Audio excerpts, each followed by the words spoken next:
It's almost 30 years since unidentified flying objects were reported off the coast of Kaikoura, Christmas 1978. The sightings are to be marked soon with a commemorative flight, a gathering of enthusiasts, and even, believe it or not, a musical. At the time, news of the sightings was reported worldwide, and to this day they remain a huge source of conjecture. Here's Clayton Anderson. Got a mile behind us. We've just heard from Wellington radar that we've got an object about a mile behind us and it's following us. Let's hope they're friendly. It's one of New Zealand's biggest mysteries and one of the world's best documented sightings of a UFO. The most important thing I think about this whole story is that even to this day, the flight crew and the air traffic controllers are adamant that we saw something highly unusual that can't be explained. Quentin Fogarty was the reporter with a news crew that filmed the UFOs on an Argosy freight plane the night of December the 30th and early morning of the 31st, 1978. He wasn't expecting to see anything that night.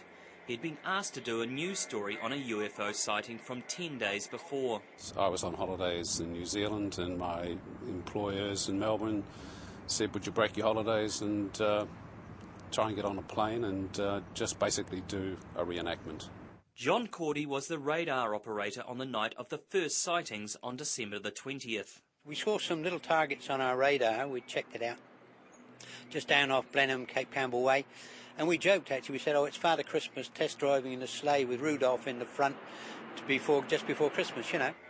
Then the UFOs followed an Argosy freight plane. This target then moved towards the Argosy, turned with it and parallel tracked it for a good 20 to 30 miles. The target and the aircraft were at 90 degrees to each other the whole time, and the aircraft, Vern Powell's aeroplane, said they could see a big red light that was definitely airborne. This sighting caused a huge stir, and the story went around the world. Fogarty hired a freelance film crew in Wellington and interviewed the people involved in the first sightings. He then boarded a freight plane to film the flight from Blenheim to Christchurch. I was in the bottom part of the aircraft in the cargo hold doing a piece to camera. It's a beautiful clear night outside, and naturally we'll be looking out for anything unusual. And the pilot put his head down and we were sort of flying over Cook Strait at this point and said, you guys better get up here. Then the almost unbelievable happened. UFOs appeared in front of the aircraft and were confirmed by Wellington radar. We have a couple right in front of us. Very, very bright. That was more of an orange, reddy light. It flashed on and then off again. On the flight down, basically what we saw were just little pinpricks of light that would just turn into great globes of light.